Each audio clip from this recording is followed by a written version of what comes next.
Pero sí te veíamos en la... ¿Por qué llegué tan temprano? Más vale ser previsor. Eso sí, gracias por estar allá.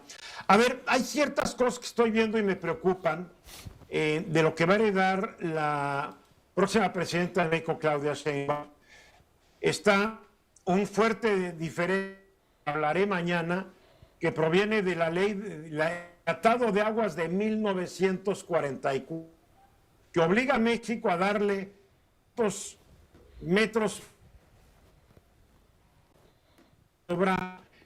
Unidos la obliga también del río Bravo, el río Bravo, darle a México también no sé cuántos millones de metros cúbicos. Lo vamos a hablar mañana, pero como México no ha cumplido, pues los republicanos en el Congreso y en Texas están muy enojados. Pero hay otra cosa que me está preocupando, y se ha hablado poco de este tema.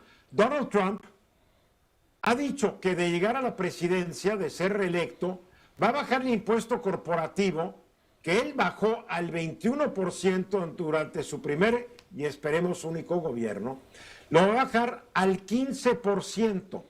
El 15% sería la mitad de lo que México le cobra de impuesto sobre la renta a las empresas. Bueno, pero además está el 10% de participación de utilizar el trabajo. En México se paga más del 30%, pero impuesto sobre la renta es el 30%.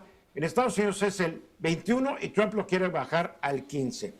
¿Qué pasaría si esto ocurre?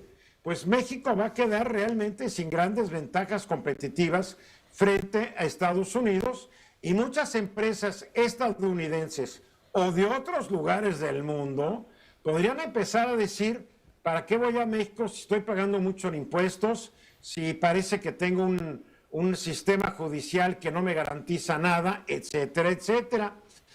No más hay que pensar que en México sectores afectadísimos serían el sector automotriz, que el año pasado exportó 129 mil millones de dólares a Estados Unidos.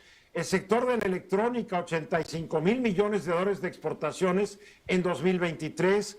La agricultura, a 30 mil millones de dólares, y los textiles, chiquita, 7 mil millones de dólares.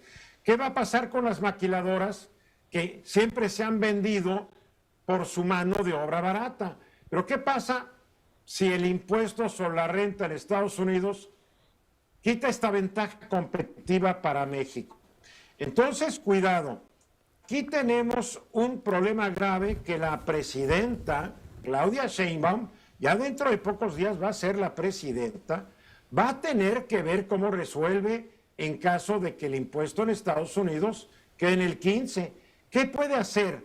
Bueno, puede aumentar los impuestos corporativos, lo cual sería suicida, pero los podría bajar. El problema es que si los baja, pues muchos de los programas de gobierno se quedarían sin dinero para financiarse. Los impuestos corporativos en México representan el 17% de los ingresos fiscales. Entonces, por ahí no puede ir la cosa. Podría subir el IVA.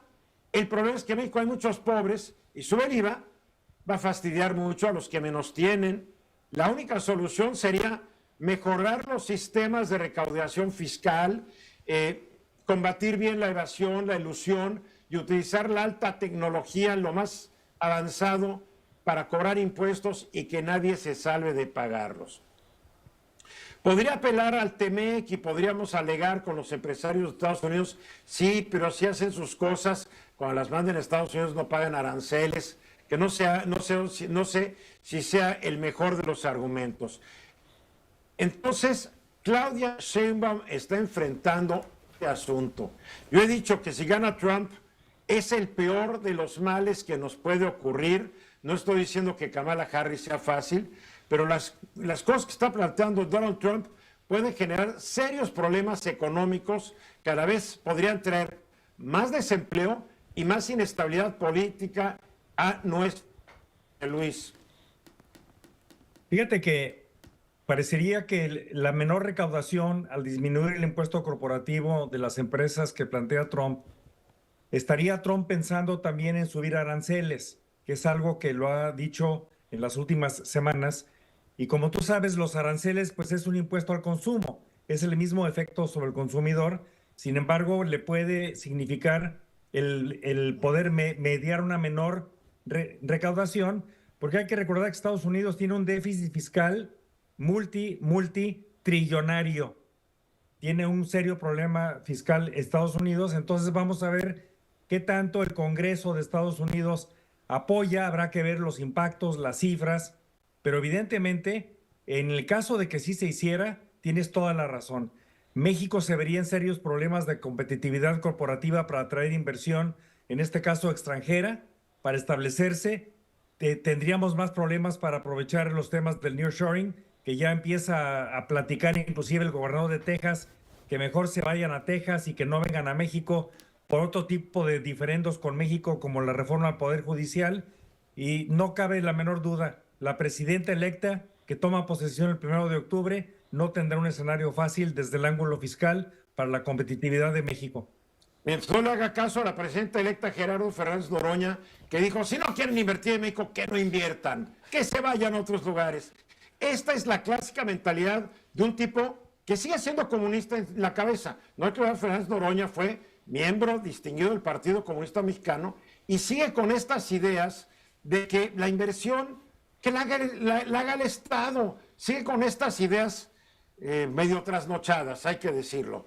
A ver, Guillermo, esto puede generar graves problemas políticos. No, sin duda, pero independientemente de la visión de algunos políticos de Morena particularmente, que como bien dices, aparte de trasnochados, no tienen una idea de lo que están hablando, aquí dependemos de un factor externo. Creo que la parte de los aranceles le podría costar trabajo a un eventual presidente Trump poderlos aumentar porque hay temas preestablecidos en el Tratado de Libre Comercio y, como decía José Luis, en el Congreso, pero bajar si gana el Congreso, ya nos pasó a cuchillo, ¿eh? No, pero la primera parte que decías, esa sí la puede hacer sin ningún problema, y creo que aparte de que sería catastrófico, entraríamos en una segunda escalada que tiene que ver con esa mano de obra, que si bien es cierto, hoy en México es más barata, también ahí no les sobra, la tienen que estar exportando, o más bien la utilizan de lo que va llegando de los migrantes, que es una política de Estado de Trump de también de cerrarles la puerta, que podría ser complicado en esa logística, pero que sin lugar a dudas es un escenario catastrófico para México. Yo estoy viendo muchos problemas que hemos estado tal vez tan dedicados a estar hablando de la reforma judicial y de otras cosas del Plan C, que hay otros problemas que pueden ser más graves y que estamos obligados a plantearlos para que sepan el paquetón que va a recibir la presidenta Sheinbaum, porque ella, claro, está en campaña y va con López Obrador por todo el país y promete y dice, y vamos a hacer esto, y va a haber más Tren Maya, y va a haber más. La pregunta es, ¿de dónde van a sacar el dinero? Y si Donald Trump le fija aranceles a exportaciones mexicanas, porque habrá un TEMEC y lo que ustedes quieran. Pero ya Trump demostró como presidente que decía, pues mando al diablo al TLC y háganle como quieran. Y también podría hacerlo, porque es su estilo, al diablo el TEMEC, ya ahí nos platicamos. ¿O me equivoco? Siempre hay cláusulas de salida de estos tratados. No, siempre hay una forma de romper un tratado. En todo caso, la política interna, o sea, me refiero a los problemas que él tendría, es otra narrativa. A nosotros, de entrada, nos daría una paliza, porque no hay otra forma de explicarlo. José Luis. Fíjate que hay que recordar a la audiencia que en el 2026 se va a revisar el TEMEC.